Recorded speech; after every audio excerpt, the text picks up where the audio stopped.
placentario, ¿no? Entonces, por otro lado, vamos a ver que en la cavidad del blastocisto, en el día 9, ahora ya no se llama cavidad del blastocisto, ahora se va a llamar saco vitelino, pero primario. Primario. Quiere decir que va a existir más adelante un saco vitelino definitivo o secundario. Vemos rodeando, en todo caso, al saco vitelino primario, la membrana, dijimos, extraembrionaria. Miren la membrana la membrana celómica, miren cómo está acá, las células planitas, ¿no? Eso lo vimos desde el anterior estadio.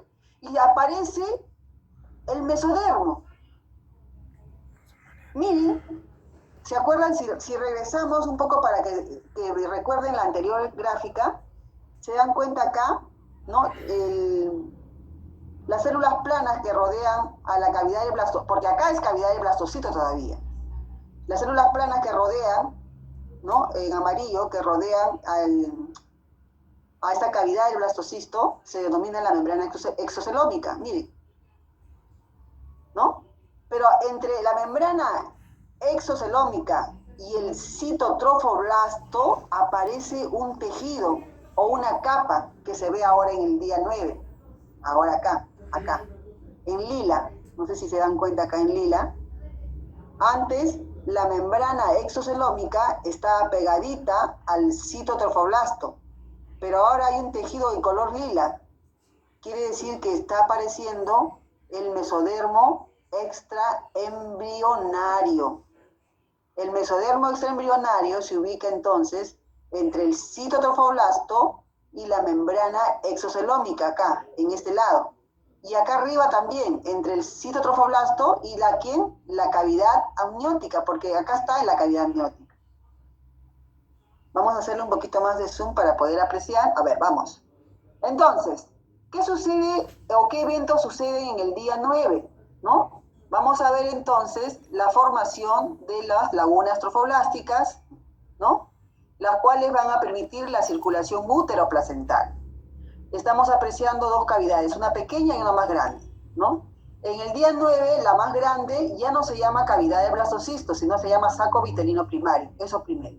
Hacia arriba, la otra cavidad es la cavidad amniótica rodeada por unas células planitas, si se dan cuenta. Esas células se van a llamar células amnióticas o amnios simplemente, amnios. Las células amnióticas se encargan de producir el líquido amniótico y lo van a liberar en esta cavidad que está acá, que es la cavidad amniótica. Entre el citotrofoblasto, miren, todo eso es el citotrofoblasto, en células cúbicas celestitas, ¿no? Y las células amnióticas, o entre el citotrofoblasto y las células de la membrana exocelómica que está acá, estas amarillitas, aparece un tejido en color lila. Todo eso es el mesodermo extraembrionario. Apareció el mesodermo extraembrionario, ¿en qué día? En el día 9. En el día 9. Entonces, miren la importancia que tiene el día 9. Lo más anecdótico, importantísimo, es que se va a iniciar la circulación útero-placentaria, muy importante. A través de la placenta, las células de acá, del disco embrionario bilaminar, comienzan a nutrirse.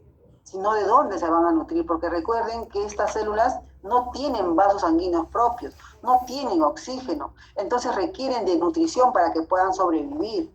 Entonces, para ello, en el día 9, que es parte de la semana segunda, se tiene que iniciar la circulación útero-placentaria, ¿no? Donde en el sitio trofoblasto aparecen unos espacios llamadas lagunas trofoblásticas, por donde va a penetrar la sangre materna, y así esa sangre materna oxigenada va a llegar al embrión en formación o al disco embrionario bilaminar, ¿sí? Entonces, por otro lado, se va a formar el saco vitelino primario. Recuerden que esta era la cavidad del blastocisto, ahora se llama saco vitelino primitivo, y aparece el mesodermo extraembrionario, miren, en color lila. Está por debajo de todo el citotrofoblasto. debajo del citotrofoblasto.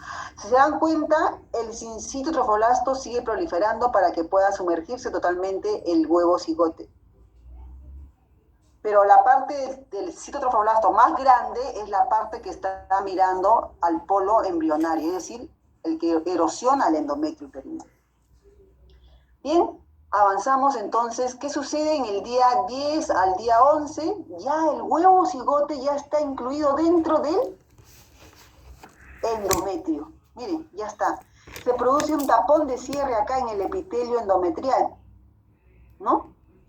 Vemos acá al saco vitelino primario o primitivo, al mesodermo extraembrionario, se ha formado debajo del citotrofoblasto. Vemos la cavidad amniótica con sus células amnióticas que producen líquido amniótico, ¿no? Vemos la membrana extra, la celómica, ¿no? Exocelómica, que es estas células planitas que ven acá. Y vemos al embrión o al disco germinativo bilaminar que todavía tiene dos capas de células, el epiblasto y el linfoblasto. Estamos todavía en la segunda semana de desarrollo intrauterino. Y seguimos viendo la coalición de las lagunas foliculares. Miren, ¿para qué? Para que el contenido de las glándulas endometriales ingresen, porque las glándulas tienen sustancias nutritivas también. Miren cómo se produce la coalición de los vasos sanguíneos para que el oxígeno a través de los hematíes ingrese también a la placenta. Miren, todo esto es placenta. Y de esa manera la circulación útero-placentaria se dé adecuadamente para que nuestras células del embrión, ¿no? Del embrión, que es nuestro disco germinativo bilaminar, se puedan nutrir, ¿no? Y puedan así sobrevivir. Miren cuán importante, cuán interesante es todo este mecanismo, proceso, que si no se da de una manera normal, ahí vendrían las alteraciones, ¿no? Esta es una formación normal. Esto es en el día 10 a 11. En el día 12, miren, ¿cuáles tantos cambios que suceden en ese huevo cigote? Estamos todavía dentro de la segunda semana de desarrollo embrionario, ¿ah? O sea, segunda semana de gestación, en otras palabras. En el día 12, nuestro disco germinativo bilaminar sigue allí con sus dos capas de células, el epiblasto y el linfoblasto. Eso quiero que ya memoricen porque son dos terminologías que son muy importantes para la formación más adelante de tejidos y órganos. Miren, todo esto es el embrión, es el disco germinativo bilaminar o simplemente disco embrionario, ¿no? Ahí está la cavidad más grande, es la cavidad primitiva del saco vitelino, la cavidad amniótica, ¿no? Vemos lo mismo que en el anterior, se está restaurando totalmente el epitelio endometrial, ¿no? Pero algo anecdótico, todo está igual que en los días 10, 11. No sé si alguien me podría decir, a ver, por favor, que me ayuden a ver si hay alguna diferencia con el día 10, 11. ¿Qué notan de diferente con el cigote del día 10, 11? ¿Qué ha aparecido acá? ¿Alguien me podría decir? ¿Alguien se ha dado cuenta? La celoma extraembrionario, Miss. Perfecto, hija, qué linda. Perfecto. Todo sigue prácticamente igual. Hemos visto solamente que acá se está produciendo ya la reepitelización del endometrio, del epitelio endometrial. Pero aquí, miren lo que sucede acá. En ese mesodermo extraembrionario comienzan a aparecer unas cavidades. Miren, hueco acá, hueco acá, hueco acá. Esas cavidades, ¿no? Se llaman celoma extraembrionario. ¿Cuál es la importancia del celoma extraembrionario? Todo lo que se refiere a celoma son esos huecos, que luego, hueco con hueco, se juntan. Este hueco se junta con este y va a formar un hueco más grande. Igualmente, se junta con este y va a formar otro hueco más grande, y así sucesivamente, ¿ah? Los celomas son espacios, como pueden ver, son cavidades que más tarde, por ejemplo, en el caso del corazón, va a producir la cavidad pericárdica, ¿no? O sea, son espacios que tienen que ver con los órganos. Entonces, ya algo distintivo, algo característico, ¿no? Es que aparece el celoma extraembrionario, que son huecos, cavidades dentro del mesodermo extraembrionario. Y también podemos apreciar, como ya se dijo, ¿no? Cómo el epitelio se está renovando en todo caso. Y vean ustedes que el sincitio trofoblasto es más grande hacia el polo del embrión, es decir, donde ha producido la erosión al endometrio, que en esta zona, miren, acá también ha crecido un poco del sincitio trofoblasto, miren, celestito, con sus cavidades o lagunas foliculares o trofoblásticas, acá están. Pero esto es el día, estamos hablando del día 12, ¿no? Sin embargo, siempre sigue siendo más grande en el polo que ha permitido la anidación o implantación, ¿sí? Todo esto se llama sincitio trofoblasto, ¿no? Es parte, entonces, formará parte de lo que sería o lo que será la placenta. Todo es la placenta, ¿no? Entonces, ¿no? Estamos viendo igual la cavidad del saco vitelino primitivo, ¿no? Estamos viendo la cavidad amniótica, las células amnióticas, etc., etc., etc., lo que ya se ha visto. Entonces, como resumen, en el día 12 se va a restaurar el epitelio endometrial, aparecen las lagunas en el mesodermo extraembrionario. Esas lagunas se van a llamar celoma extraembrionario. Muy bien. Día 13, miren, otro cambio más veremos acá, muy importante, ¿no? Aparte de las estructuras que ya hemos visto, ¿no? Vamos a ver 3 eventos muy importantes en el día 13. Si se dan cuenta, ¿no? ¿Se acuerdan el celoma extraembrionario? Miren, se han unido las cavidades pequeñas, pequeñas, pequeñas, y han formado una cavidad más grande. Todo esto que está acá. Primer cambio, ¿sí? Primer cambio. Eso se llama ahora simplemente celoma, ahí está, celoma. Repito, el celoma extraembrionario eran cavidades como unas lagunas en el mesodermo extraembrionario. Esas cavidades, esas lagunitas se han unido, se han fusionado en conjunto y han formado un hueco grande. Aquí está, una cavidad más grande que viene a ser el celoma. El celoma son los espacios de los órganos. Por ejemplo, en el caso del corazón, tenemos la cavidad pericárdica. El celoma va a formar la cavidad pericárdica, por ejemplo, ¿no? Entonces, otro evento importante es que, ¿se acuerdan ustedes? ¿No? Teníamos el saco vitelino. El saco vitelino primitivo regresiona. ¿De qué manera? Va a involucionar. Si se dan cuenta, toda esta partecita es lo que corresponde al saco vitelino primario o primitivo. Comienza a involucionar, como que comienzan a unirse este borde con este otro borde. Al unirse, se separan de esta parte, de esta otra cavidad. Al separarse, esta cavidad que está arriba va a constituir el saco vitelino definitivo o secundario, y este chiquitito va a ir para la parte inferior, va a bajar, como vamos a ver más adelante. Entonces, en el día 13, ¿qué sucede? ¿No? Va a haber una regresión del saco vitelino primitivo, porque tiene que desaparecer el primitivo para dar paso al secundario. Como que miren, todo el saco vitelino que era uno solo, como que se estrecha en esta parte inferior y va a formar el saco vitelino primario que se va a involucionar, ¿no? Vemos que se forma también el celoma extraembrionario, y han visto todo este hueco grande, viene a ser el celoma extraembrionario, y algo muy importante es que aparecen en el mesodermo, van a aparecer 2 hojas importantes de mesodermo extraembrionario, ¿no? Tenemos por un lado un mesodermo extraembrionario que se conoce con el nombre de somático, está acá, mesodermo somático. Es aquel mesodermo en lila, que rodea la cavidad amniótica, que rodea o está debajo del citotrofoblasto. Todo esto se llama mesodermo somático extraembrionario. En algunos libros lo van a encontrar como mesodermo somático o parietal extraembrionario. Entonces, el mesodermo somático o parietal está por encima de la cavidad amniótica, la parte lila, y también está rodeando o debajo del citotrofoblasto. Estamos hablando del mesodermo somático. Y hay otro mesodermo, el mesodermo extraembrionario, llamado esplácnico o visceral. El visceral está rodeando al saco vitelino. Miren, todo esto baja. Todo eso es el mesodermo esplácnico o visceral. Vamos a ponerlo otra vez. Entonces, ¿qué evento importante sucede en el día 13, no?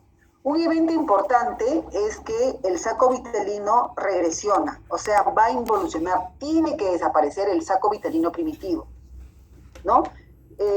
¿Cómo se produce eso? Porque se empieza a estrechar, esta parte inferior de toda la cavidad se estrecha y se van, esta punta con esta otra punta se van a fusionar y esta parte se va a desprender de todo esto en los siguientes días. Al separarse, este saco vitelino primario va a involucionar, va a regresionar, va a desaparecer y lo que va a quedar es lo de arriba, que será el saco vitelino definitivo. Otro evento importante que sucede es la formación de un solo celoma. Mira, todo esto es el celoma. Ay, el cursor no funciona. Todo esto es el celoma, todo esto es el celoma, miren. Un celoma grande. ¿Sí? Y el mesodermo que se había cribado, ¿no? Ha formado todo esto, el celoma. Una parte del mesodermo quedó acá, adherido a estas cavidades. Y otra parte del mesodermo quedó acá, pegado al citotrofoblasto. Aquí estaban las lagunas que se han unido y han formado toda esta cavidad que ahora se llama celoma. ¿Sí? Ahora, el mesodermo extraembrionario se divide en dos en el día 13. Tenemos un mesodermo somático o parietal que está rodeando a la cavidad amniótica y está debajo del citotrofoblasto. Todo esto es mesodermo somático extraembrionario. ¿Ya? Y el otro mesodermo se llama mesodermo visceral o esplácnico, que es el que rodea al saco vitelino. Miren, todo esto. Incluyendo todavía al saco vitelino primitivo también, acá. Entonces, esos dos eventos importantísimos suceden en el día 13. Regresión del saco vitelino primitivo, formación del celoma extraembrionario, esto que está acá, ¿no? Y aparecen las hojas esplácnica y somática del mesodermo extraembrionario. Y algo también que tienen que saber acá es que aparecen las vellosidades coriónicas. ¿Qué cosas son las vellosidades? Las vellosidades tienen que ver con la formación también de vasos, ¿no? Y están acá. Si nosotros decimos que este es el corión está formado por todos estos tres tejidos, ¿no? Citotrofoblasto, sincitotrofoblasto y el mesodermo somático, miren acá. Ese es el corión. Ya, en la parte del polo embrionario que está sumergiendo, que está en el endometrio, miren acá. Si se dan cuenta, el citotrofoblasto acá está liso. Liso. Pero en este lado comienzan a producir como proliferación. Miren, el citotrofoblasto también crece. Como que hay un acúmulo de células cúbicas acá. Este acúmulo de células están dentro de acá, de este otro tejido que se llama sincitiotrofoblasto. El conjunto del sincitiotrofoblasto junto con estas elevaciones de citotrofoblasto se conoce como la vellosidad coriónica primaria. Entonces hacen su aparición las vellosidades primarias. Entonces, resumiendo, entonces no quiero aburrirles, que en el día 13, por favor, no se olviden que lo importante que sucede es la involución, regresión del saco vitelino primitivo para formar el saco vitelino definitivo. Formación del celoma extraembrionario, el mesodermo extraembrionario se divide en dos capas, en el somático y en el esplácnico, que está acá abajo. Ya. Una vez que se forma eso, otro evento, miren estos puntitos donde se han abultado las células del citotrofoblasto, constituyen ahora, junto con el sincitio, van a constituir las vellosidades coriónicas primarias. Vellosidades primarias se llaman. Vellosidad, esa es una vellosidad, aquí hay 1, 2, 3, 4. Inicia la formación de las vellosidades primarias en el día 13. Seguimos estando en la segunda semana de desarrollo. ¿Qué sucede en el día 14? Prácticamente ya estamos finalizando la segunda semana de desarrollo. Miren tantos cambios que ha sufrido el huevo cigote. Muchos cambios. Ha crecido, ¿no? Y ha modificado su forma. En el día 14, si se dan cuenta, en la parte inferior, ¿no? En la superficie del epitelio del endometrio, miren, se ha reparado por completo. Ahora sí, miren, tienen todas las mismas características. El huevo está totalmente implantado ya en el día 14, ¿no? Y vemos, pues, ¿se acuerdan acá? Miren, esta cavidad pequeñita es el remanente del saco vitelino primitivo. Sigue ahí el mesodermo extraembrionario con su capa. ¿Cómo se llamaría esta capa? Del mesodermo extraembrionario que rodea el saco vitelino. A ver, ¿alguien me puede decir cómo se llama el mesodermo extraembrionario? La capa del mesodermo extraembrionario que rodea el saco vitelino. Somático extraembrionario, Miss. Que rodea el saco vitelino es el esplácnico o visceral. ¿Ya? Apunten ahí, por favor. El mesodermo extraembrionario que rodea el saco vitelino, ¿no? Todo este color lila se llama mesodermo esplácnico o visceral. ¿Y cómo se llama este mesodermo que rodea a la cavidad amniótica y a toda esta parte, miren, externa? ¿Cómo se llama ese mesodermo? Mesodermo somático extraembrionario. Ese sí es el mesodermo somático, exactamente. No hay que confundirse, ¿ya? Eso, los dos son parte del mesodermo extraembrionario. Así se forman, ¿no? Hay dos capas. El mesodermo extraembrionario tiene dos capas. Muy bien. ¿No? Estamos apreciando ahora más claramente más vellosidades primarias, miren. ¿Sí? Disculpe, ¿me podría repetir cuál es el mesodermo que rodea el saco vitelino? Ya, aquí lo vemos, miren. Si nosotros asumimos que este es el saco vitelino definitivo, ¿no? Porque el primitivo acá está como remanente, tiene que desaparecer, va a desaparecer en algún momento, ¿sí? El mesodermo extraembrionario, la capa del mesodermo extraembrionario que rodea al saco vitelino, como pueden ver en color lila, miren, lila, incluso está por acá abajito, incluso todavía está por acá, ¿sí? Ese mesodermo se llama mesodermo visceral o esplácnico, ¿ya? El mesodermo extraembrionario o la capa del mesodermo extraembrionario que rodea la cavidad amniótica, miren, y se va por acá, ven este talón, y ese talón ya aparece acá como un nombre propio, ¿no? Ese mesodermo extraembrionario, y sigue por acá, miren, rodea todo el huevo por acá, está debajo en todo caso del citotrofoblasto. Todo esto, viene a ser el mesodermo somático o parietal, ¿no? Parte de ese mesodermo somático parietal, miren, es esto, ¿no? Va a conformar el pedículo de fijación. Ya aparece el pedículo de fijación.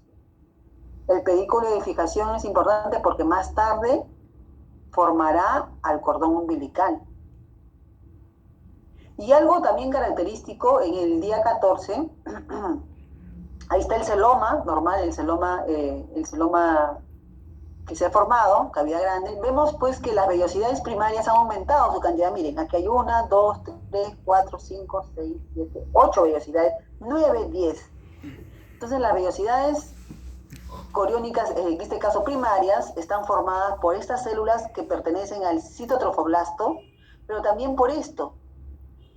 Ven como una especie de capita, ¿no? Por los dos tejidos. Una vellosidad primaria, que es una elevación, se puede decir, ¿no? Que se va a seguir elevando.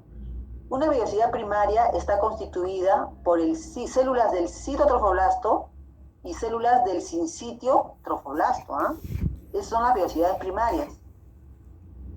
Han aparecido más en el día 14, ¿no? Y algo muy importante, que el embrión sigue en el día 14 constituido por dos capas de células, por el epiblasto y por el hipoblasto. Tiene dos capas de células todavía. Sigue siendo un disco germinativo bilaminar, ¿no? Ya en el día 14 podemos decir y afirmar que aparece una membrana o una placa más rígida, o no rígida, no, una capa de células un poco más estrechas en este sector donde está el cuadradito, ¿no? Esta zona donde está el cuadradito ya se distingue que será la futura zona cefálica del embrión, es decir, acá se va a formar la cabeza, la cara, la boquita, nuestra área de acción acá, ¿no? Y hacia atrás se va a formar la zona caudal del embrión, o sea, aquí va a estar la cloaca, la parte anal. Pero primero se distingue esto, ¿no? Si nosotros llevamos esta parte cuadradita a mayor aumento, acá lo tengo, miren, tenemos acá arriba, miren, arriba la cavidad amniótica, abajo el saco vitelino, epiblasto en celeste, hipoblasto en amarillo. Repito, en el día 14, que estamos ya, seguimos en la segunda, terminando la segunda semana de desarrollo, ¿no? O de embarazo, digamos, ya se puede distinguir que esta zona será la zona cefálica o craneal del embrión y esta parte de acá será la parte cloacal. Pero primero se define esto porque vamos a ver la presencia de una placa, miren acá, a mayor aumento, ¿no? Entonces, tenemos acá, arriba, la cavidad amniótica, ¿no? Abajo, el saco vitelino, ¿no? Vemos también el mesodermo extraembrionario visceral o esplásmico. Como acá está la cavidad amniótica, este será el mesodermo somático o parietal, ¿sí? Hasta ahí estamos. Cavidad amniótica, saco vitelino. Hemos visto que el embrión, que es un disco, sigue siendo disco germinativo bilaminar, ¿no? Vamos a ver que es bilaminar porque tiene dos capas de células. En celeste el epiblasto y en amarillo el hipoblasto. Ese es el embrión. Pero como que en la parte, como les decía, craneal, porque esta es la región craneal, ese cuadradito, como que las células están más compactadas, o como que el hipoblasto son más grandes, si lo comparan en el tamaño, estas células hipoblásticas son más largas que estas. Quiere decir que acá, que es la zona que he señalado acá, que es la zona craneal, miren, se forma una placa más compacta, donde las células son casi cilíndricas, tanto arriba cilíndricas y abajo también cilíndricas. Esa placa de células hipoblásticas acá y acá epiplásticas, miren, van a formar una placa. Esa placa está en la región craneal o cefálica y se llama la placa procordal. Placa procordal. ¿Por qué remarco esto? Porque la placa procordal es muy importante para nosotros. Más tarde la placa procordal va a dar origen a una membrana llamada bucofaringe. Y ustedes saben que buco viene de boca y faringe viene de faringe. Quiere decir que esa membrana se va a ubicar entre la boca del embrión y la faringe del embrión, ¿no? Entonces, pero primero es placa. Primero es una placa llamada procordal. Quiere decir que esta zona tiene que ver con nuestra cavidad bucal. Por eso les estoy mencionando. Miren, ya desde el día 14, entonces, se ve la presencia de la placa procordal, ¿no? Que más adelante será la membrana bucofaringea, que se va a ubicar justamente entre la boca primitiva, ¿no? Y la faringe primitiva del embrión, ¿no? Es una membranita que está formada por el hipoblasto abajo y por el epiblasto. Recuerden, epiblasto arriba, hipoblasto abajo, bien compactaditas. Recuerden ahorita, eso se llama placa procordal. Se encuentra la placa procordal en la región cefálica del disco germinativo bilaminar, o sea, del embrión. Esa es la región cefálica. Entonces, en el día 14 hemos visto, ¿no? Algunos cambios que han sucedido, ¿no? La formación de más vellosidades primarias, ¿no? Hemos visto la formación de la placa procordal en la región cefálica, que ya se distingue en el día 14, ¿no? Pero ¿qué sucede? Bueno, seguimos en lo que corresponde al día 14. Miren, la formación de las vellosidades primarias, tenemos citotrofoblasto, un poco para afianzar esto de las vellosidades primarias, ¿ya? Está formado por células del citotrofoblasto y células del sincitotrofoblasto. Si nosotros hacemos un corte transversal, miren, vamos a ver esto. El sincitotrofoblasto y las células del citotrofoblasto. Esto es una vellosidad coriónica primaria. Vellosidad primaria.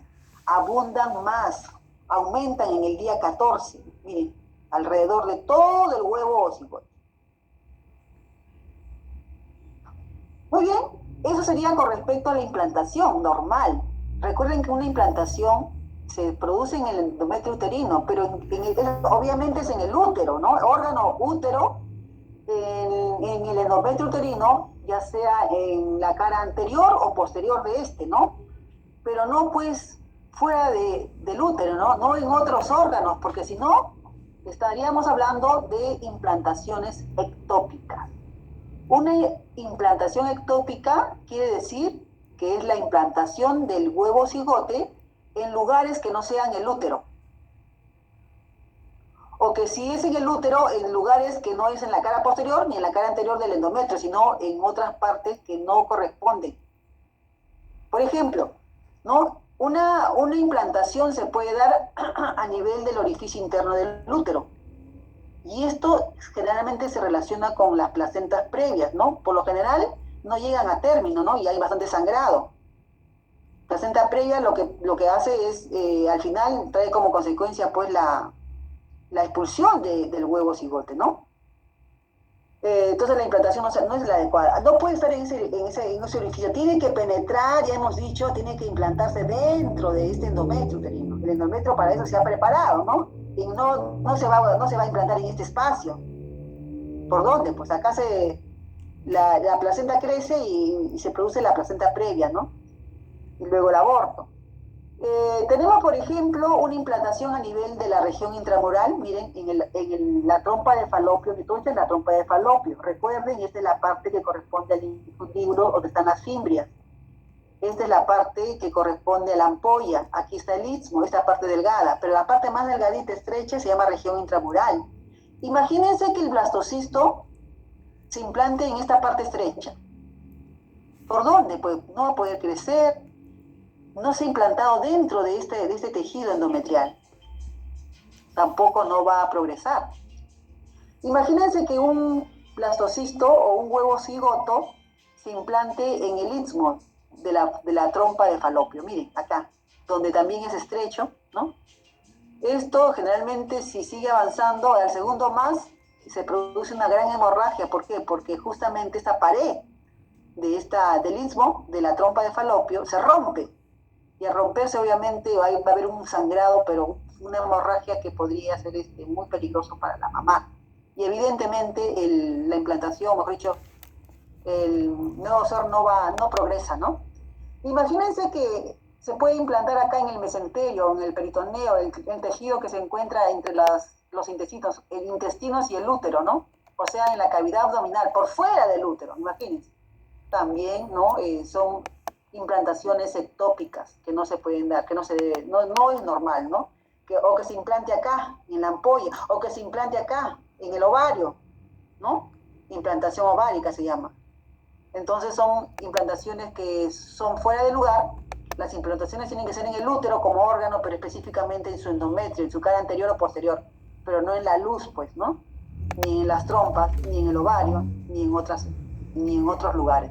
A eso se conoce como implantación ectópica. Hasta ahí sería con lo referente a implantación. Miren acá, por ejemplo, se está implantando y está creciendo, miren, ectópicamente este nuevo ser en la trompa, ¿no? En la trompa, en el istmo.